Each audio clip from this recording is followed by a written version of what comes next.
മലയാളികളുടെ number 1 choice Kerala matrimony.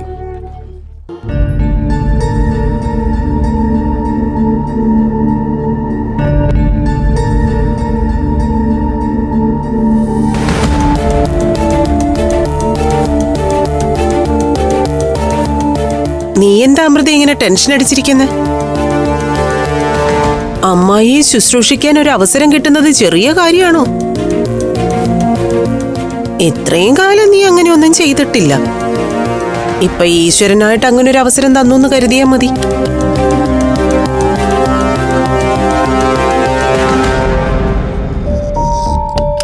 Blood ടെസ്റ്റിന്റെ റിസൾട്ടാ doctor കണ്ടു. കുഴപ്പമൊന്നുമില്ല. ഇന്ന് തന്നെ പോവാം. അയ്യോ, അങ്ങനെ പോയാൽ എങ്ങനെയാ? എനിക്ക് ഒരു ഫുൾ ബോഡി ചെക്കപ്പ് വേണം. അത്രയും ഉയരത്തിന്ന് വീണതല്ലേ, എന്തൊക്കെയാ പറ്റിയെന്ന് ഈശ്വരന് മാത്രമേ അറിയൂ. അയ്യോ, അതിനൊക്കെ ഒരുപാട് പൈസയാവും. നേരത്തെ പറഞ്ഞില്ലെന്ന് വേണ്ട. എത്ര പൈസ ആയാലും പ്രശ്നമില്ല. നിങ്ങളുടെ അമ്മായിക്ക് പൈസക്ക് അങ്ങനെ ബുദ്ധിമുട്ടൊന്നുമില്ല. എത്ര ലക്ഷം രൂപയായാലും പ്രശ്നമില്ലെന്ന് നീ ഡോക്ടറോട് പോയി പറ.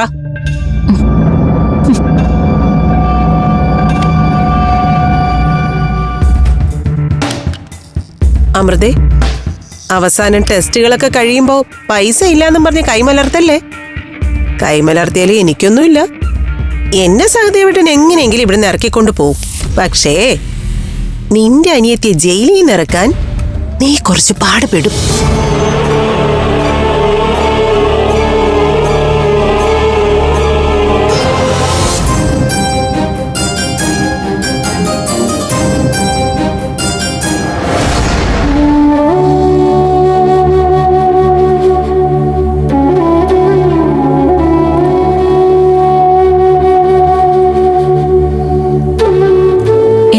തിരിച്ചു പോകുന്നത് ഇവിടെ ഇങ്ങനെ ഫുൾ ടൈം നിൽക്കേണ്ട കാര്യമൊന്നുമില്ല.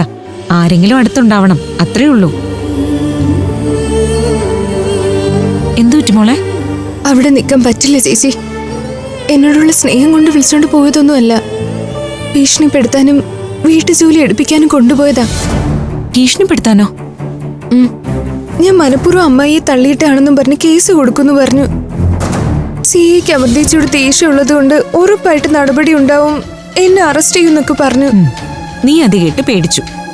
പേടിക്കാതെ പിന്നെ എങ്ങനെയാണ് ഗേച്ചി?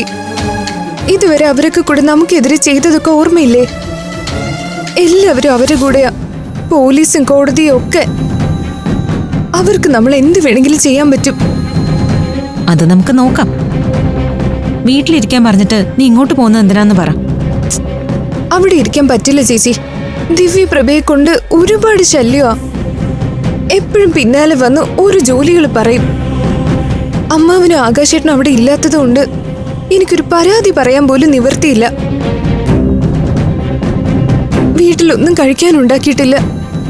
ഓൺലൈൻ ഓർഡർ ചെയ്ത ഭക്ഷണം വന്നപ്പോ അതും വാങ്ങിച്ചെടുത്തു. അപ്പോ നീ ഒന്നും കഴിച്ചില്ലേ? ഇല്ല. നീ വാ മോളെ, നമുക്ക് ക്യാൻറ്റീനിൽ എന്തെങ്കിലും കഴിക്കാം. കുറച്ച് കഴിയട്ടെ ചേച്ചി, എനിക്ക് അമൃതേച്ചി ഒന്ന് കാണണം.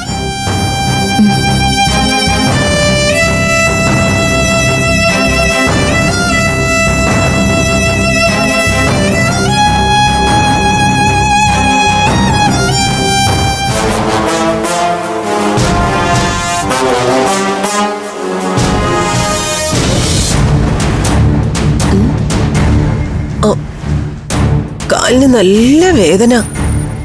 ആ വീഴ്ചയിൽ പറ്റിയതാ. ഒന്ന് തിരുമിത്താ അമൃത. ശരിക്ക് വേദനയായോണ്ട് പറഞ്ഞതാ. അമൃതേച്ചി, നീ തിരിച്ചു പോന്നോ? നീ വീട്ടിൽ പോയിരിക്കാന്ന് പറഞ്ഞപ്പോ ഞാൻ കരുതി അവിടുത്തെ പണിയൊക്കെ തീർക്കാനാന്ന്. ഇവിടെ ഇപ്പൊ നിന്റെ ആവശ്യമൊന്നും ഇല്ല. എല്ലാ കാര്യങ്ങളും നിന്റെ ചേച്ചി ചെയ്തു തരുന്നുണ്ട്, ഇല്ലേ അമൃതേ? ചേച്ചി ഒന്ന് വന്നേ. വാ ചേച്ചി.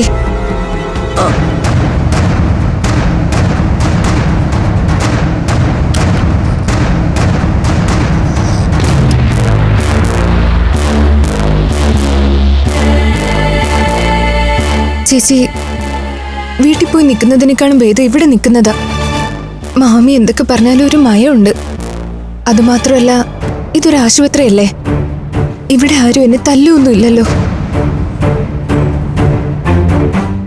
പോയ ആ ഉറപ്പൊന്നും എനിക്കില്ല. ദിവ്യച്ചിക്ക് ശരിക്കും ഭ്രാന്ത. ഞാനൊരു കാര്യം ചോദിക്കട്ടെ, എന്നെ നമ്മുടെ വീട്ടിലേക്ക് കൊണ്ടുപോവോ? കല്യാണം കഴിഞ്ഞ് അയച്ചില്ല എന്ന് വിചാരിച്ചാ മതി.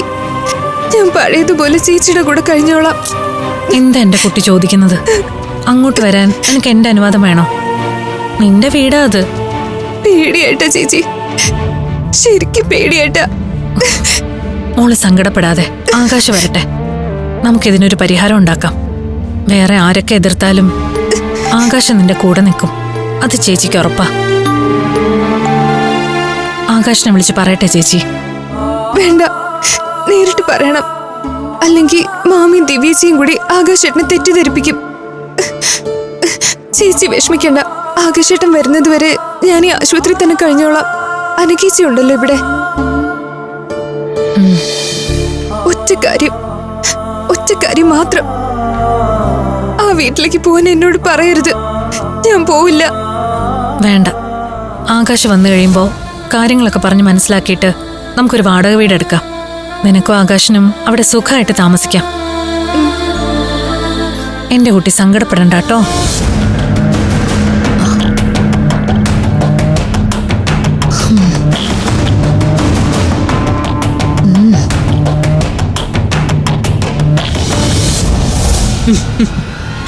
ചുരുക്കി പറഞ്ഞ നിന്റെ തലയ്ക്കും ഇതേ ഇപ്പൊ ഗുളികനാണല്ലോ ദിവ്യേ.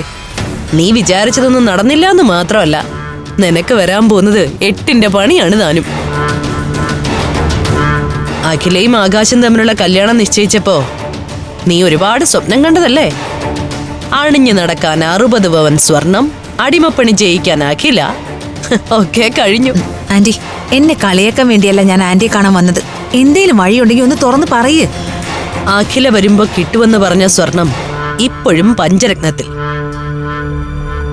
ആകാശ് വീട് വാടകയ്ക്കെടുത്ത് താമസം മാറുന്നതോടെ നിന്റെ ബാക്കി പ്ലാനും തെറ്റും. ഇനി നിനക്കവളെ തൊടാൻ പോലും പറ്റില്ല. അവര് വാടകയ്ക്കെടുത്ത വീടിന്റെ പടി ചവിട്ടിയാ ആകാശ് നിന്റെ കാല് തല്ലി ഒടിക്കും. അവൾ അവിടുന്ന് പോവരുത് ആന്റി, അതിനൊരു വഴി പറഞ്ഞതാ. അതിപ്പോ ഞങ്ങൾ എന്ത് ചെയ്യാനാ? വീട് വാടകയ്ക്ക് എടുക്കരുതെന്ന് പറഞ്ഞാൽ അവർ കേൾക്കുവോ? ആകാശിന് ജോലിയുണ്ട്, വരുമാനവും ഉണ്ട്. അവർക്ക് താമസം മാറാൻ എന്താ തടസ്സം? അവര് വാടകയ്ക്ക് എടുക്കാൻ പോകുന്ന വീടിന്റെ ഉടമസ്ഥനോട് വീട് കൊടുക്കരുതെന്ന് പറയാം. പിന്നെങ്ങനെ മാറും? എത്ര വീട്ടുകാരോട് പറയും? ഒരാളോട് പറയാം, അപ്പൊ അവർ അടുത്ത വീട് നോക്കും. ശരി, അയാളോടും പറയാം, അപ്പൊ മറ്റൊരു വീട്. അത് മാത്രമല്ല, എന്ത് കാരണം പറഞ്ഞ വീട് കൊടുക്കരുതെന്ന് പറയുന്നത്? അതാ, തൊഴിലും വരുമാനം ഉള്ളൊരു ചെറുപ്പക്കാരൻ അയാളുടെ ഭാര്യയുടെ കൂടെ താമസിക്കാൻ വരുമ്പോ ആരാ വീട് കൊടുക്കാതിരിക്കുന്നത്? ആന്റി, എങ്ങനെയെങ്കിലും ഒരു വഴി പറഞ്ഞു തന്നേ പറ്റൂ. അഖില പോയാ എനിക്കതൊരു വലിയ പരാജയമാ. അത് സത്യം. ഇതുവരെ വീട്ടിലെ പോര് അമ്മയും ഇവളും തമ്മിലായിരുന്നു. അഖില വന്ന് കയറിയതോടെ അഖിലയെ അമ്മയ്ക്ക് ഇരയായി ഇട്ടുകൊടുത്ത് ഒന്ന് ഫ്രീ ആയതായിരുന്നു ഇവള്. ഇനിയിപ്പോ അഖില പോയാ പിന്നെയും ഇവളാവും അമ്മയുടെ ശത്രു.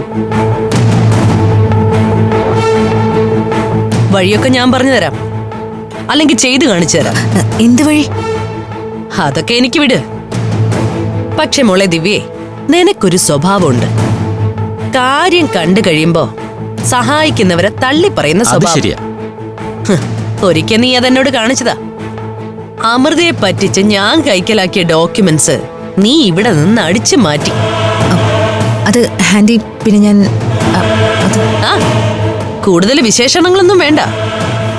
ഒരു കാര്യം മാത്രം പറഞ്ഞേക്കാം, ഇത്തവണ അത് ആവർത്തിക്കരുത്. ഇല്ല, കാര്യം നടന്ന ആന്റി പറയുന്നത് പോലെ ഞാൻ കേട്ടോളാം. ശരി, അപ്പൊ സമാധാനമായിട്ട് പൊയ്ക്കോ. ഇതിനൊരു പരിഹാരം കണ്ടിട്ട് ഞാൻ വിളിക്കാം. അംബിക മാമിക്ക് കുറച്ച് വട്ടുണ്ടോന്നാ എന്റെ സംശയം. ആരെങ്കിലും പറയുന്ന കാര്യമാണോ ഇതൊക്കെ?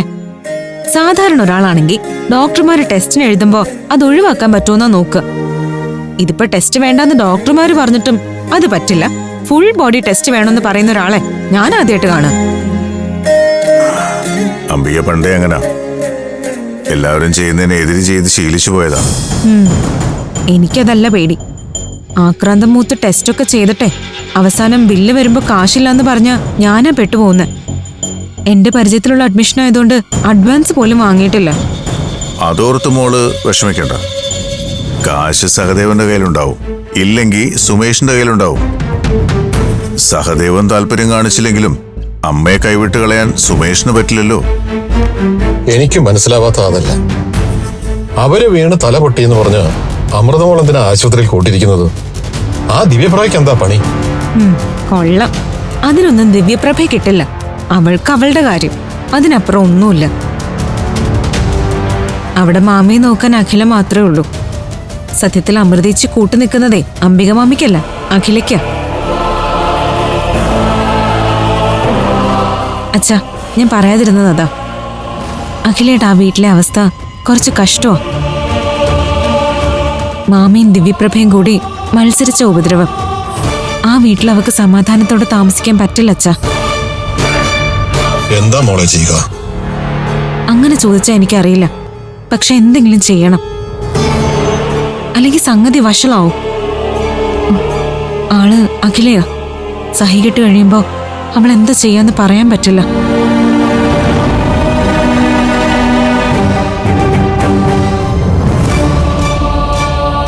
ആകാശേട്ടൻ വന്നപ്പോ മുതൽ ഞാൻ ശ്രദ്ധിക്കുക. ആകെപ്പാടെ ഒരു ടെൻഷനാണല്ലോ. എന്താ ഉണ്ടായത്? ഏയ് ഒന്നുമില്ല. എന്തോ ഉണ്ട്. എന്താണെങ്കിലും എന്നോട് പറ. ഇവിടെ ആകാശേട്ടൻ എന്തെങ്കിലും തുറന്നു പറയാനുണ്ടെങ്കിൽ അത് ഞാനല്ലേ ഉള്ളൂ. ആകാശേട്ടൻ പറ. ഇവിടത്തെ വഴക്കിന്റെ കാര്യം ഓർത്തിട്ടാണോ? ഏയ് പേടിക്കണ്ട, അതൊക്കെ ഞാൻ മാനേജ് ചെയ്തോളാം. പിന്നെ നമ്മളിവിടുന്ന് താമസം മാറിയാ തീരാവുന്ന പ്രശ്നമല്ലേ ഉള്ളൂ. ഈ താമസം മാറലിന് ഉടൻ നടക്കുമെന്ന് തോന്നുന്നില്ല. എന്തു പറ്റി? എന്റെ ജോലി ഈ മാസം കൂടി കാണും. ഒന്നുമില്ല, ടെമ്പററി അപ്പോയിന്റ്മെന്റ് അല്ലേ, പകരം ഒരാൾ വരുമ്പോൾ മാറിക്കൊടുക്കണം. മാനേജ്മെന്റിന് വേണ്ടപ്പെട്ട ആരോ പുതിയായിട്ട് വരുന്നുണ്ട്. അയ്യോ, അപ്പൊ നമ്മൾ എന്ത് ചെയ്യും? എന്തെങ്കിലും ചെയ്യണം. പിന്നെ ഈ ജോലി ഒരുപാട് നാളൊന്നും കാണില്ലെന്ന് എനിക്കറിയായിരുന്നു. അതുകൊണ്ട് ഞാനൊരു ബിസിനസ്സിലുള്ള പ്ലാൻ തയ്യാറാക്കി വെച്ചിട്ടുണ്ട്. ആ വഴിക്കൊന്ന് ശ്രമിക്കാം. മോളെ, നീ വിഷമിക്കണ്ട, ഒക്കെ ശരിയോ. അല്ലെങ്കിൽ തന്നെ ഈ ടെമ്പററി ജോലി കണ്ടിട്ടല്ലോ ഞാൻ ജീവിക്കുന്നത്. നിന്റെ വിഷമം എനിക്ക് മനസ്സിലാവും. വീട് മാറുന്ന കാര്യമെല്ലാം ശരിയാക്കിയിട്ട് പെട്ടെന്നത് വേണ്ടെന്ന് വെക്കുന്നതിൽ സങ്കടപ്പെടണ്ട. എല്ലാം ശരിയാവുന്നേ, നമ്മൾ ശരിയാക്കും.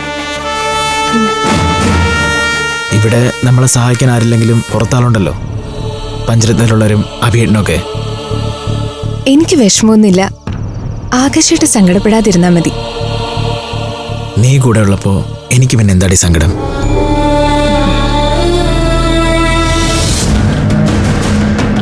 അമൃത എന്നോട് കാര്യങ്ങളൊക്കെ സൂചിപ്പിച്ചിരുന്നു. കല്യാണം കഴിഞ്ഞ് നിങ്ങൾ അവിടെ ചെന്ന് കയറിയ ദിവസം ഒരു പ്രശ്നങ്ങളാണെന്ന്.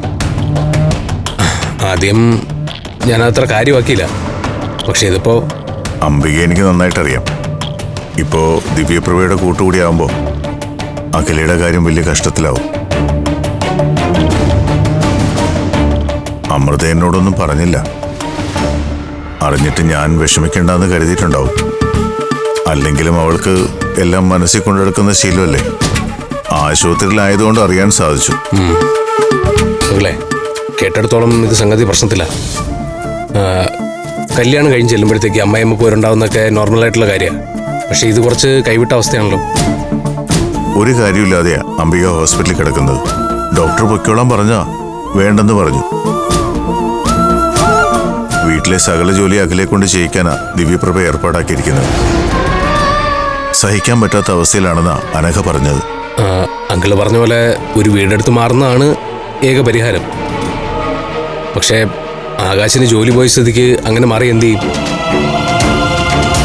വാടക കൊടുക്കണ്ടേ? വീട്ടു ചെലവ് നടക്കണ്ടേ? അതൊന്നും ഓർത്ത് പ്രയാസപ്പെടണ്ട. എൻ്റെ കയ്യിൽ പണമുണ്ട്. അല്ലെങ്കിൽ പഞ്ചരത്നത്തിലെ ലാഭത്തിന്റെ ഒരു പങ്ക് അഖിലേക്കുള്ളതല്ലേ. അത് ശരിയാ. പക്ഷെ ആകാശ് അഭിമാനിയല്ലേ. ഭാര്യ വീട്ടിലെ പണം കൊണ്ട് ജീവിക്കാൻ തയ്യാറാവോ? എനിക്ക് തോന്നുന്നില്ല. അതും ശരിയാ.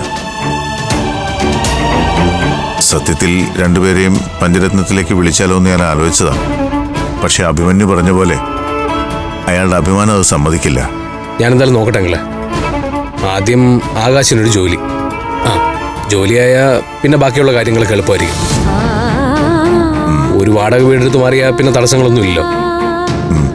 എത്രയും പെട്ടെന്ന് വേണം. അനഘ ഇന്നലെ അത് പറഞ്ഞത് മുതൽ നെഞ്ചിൽ ഒരു കല്ലെടുത്ത് വെച്ച അവസ്ഥയാ. കൂട്ടത്തിലെ ഏറ്റവും പാവമാക്കില്ല. അവളിങ്ങനെ കഷ്ടപ്പെടുന്ന കാണുമ്പോ സഹിക്കുന്നില്ല. എല്ലാം ശരിയാക്കാം അങ്ങളെ. എന്തെങ്കിലും ഒരു വഴി തെളിയായിരിക്കില്ല. അങ്ങൾ ടെൻഷൻ അടിക്കല്ലേ.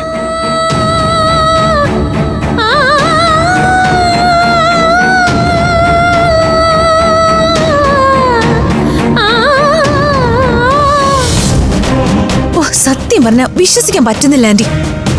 വീട് മാറണമെന്ന് പറഞ്ഞ് ബഹളം ഉണ്ടാക്കിയ ആകാശം തന്നെ ഇപ്പൊ പറയുന്നു ഇനിയിപ്പൊ വീട് മാറണ്ടെന്ന്. ഇങ്ങനൊരു മഹാത്ഭുതം സംഭവിക്കുമെന്ന് ഞാൻ സ്വപ്നത്തിൽ പോലും കരുതിയില്ല. ഇനിയാണ് എന്റെ ശരിയായ മുഖം അഖില കാണാൻ പോകുന്നത്.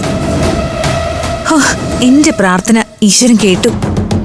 നിന്റെ പ്രാർത്ഥന കേട്ടതേ ഈശ്വരനല്ല, ഞാനാ. അല്ലെങ്കിൽ തന്നെ എന്ത് മര്യാദ കെട്ട വർത്താനാ ദിവ്യ നീ പറഞ്ഞേ? ഒരു പെങ്കൊച്ചിനെ കണ്ണീച്ചോരയില്ലാതെ ഉപദ്രവിക്കാനുള്ള നിന്റെ മോഹം നടത്താനാണോ ഈശ്വരൻ ഇരിക്കുന്നത്?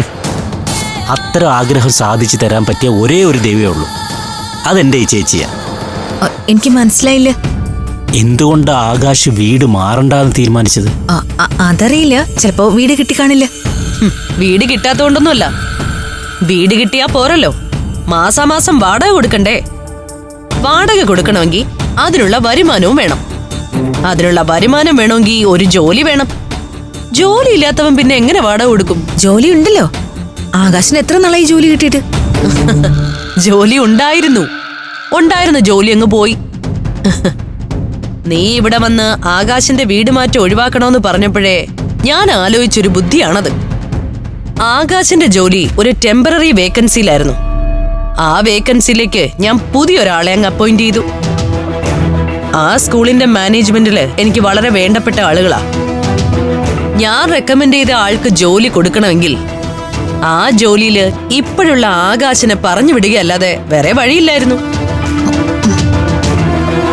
ആകാശിന്റെ ജോലി പോയി. ജോലിയില്ലാത്തവൻ വീട് മാറിയ വാടകയ്ക്കും വീട്ടു ചെലവിനൊക്കെ എന്ത് ചെയ്യും? കാശ് ചോദിച്ചാ അമൃത കൊടുക്കും. പക്ഷേ ആകാശ് അഭിമാനിയില്ലേ, ചോദിക്കില്ല. എന്റെ ആന്റി എന്റെ മാനെ രക്ഷിച്ചു. എങ്ങനെ ഞാൻ ആന്റിയോട് നന്ദി പറയേണ്ടത്? നന്ദി പറയേണ്ടത് എങ്ങനെയാണെന്ന് അത് പറയേണ്ട നേരത്തെ ഞാൻ പറയാം.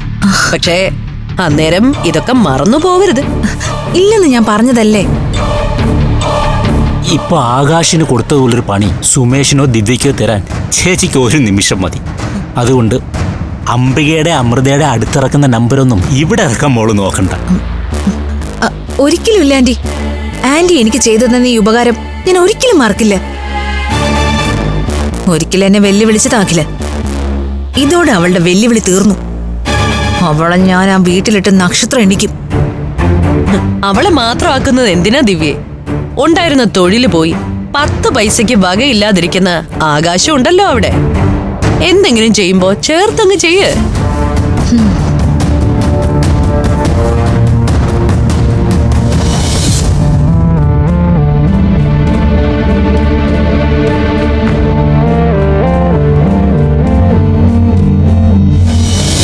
വിശ്വജ്യോതി ഗ്രൂപ്പ് നമ്മുടെ നാട്ടിലെ ഏറ്റവും വലിയ ബിസിനസ് ഗ്രൂപ്പാണ്.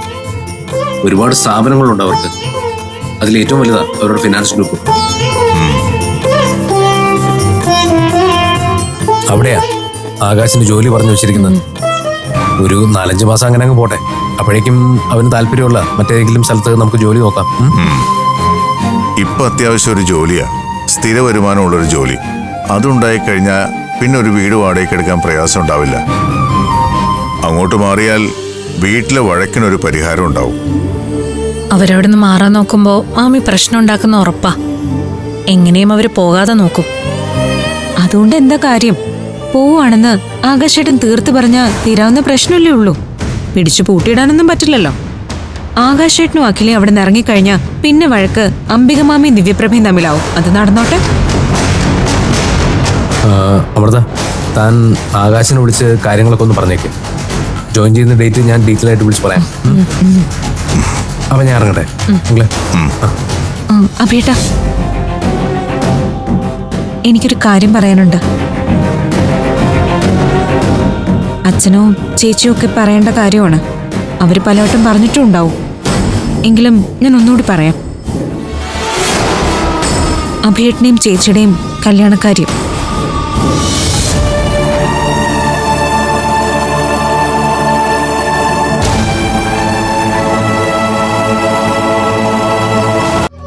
മലയാളികളുടെ നമ്പർ 1 ചോയ്സ് കേരള മാട്രിമോണി.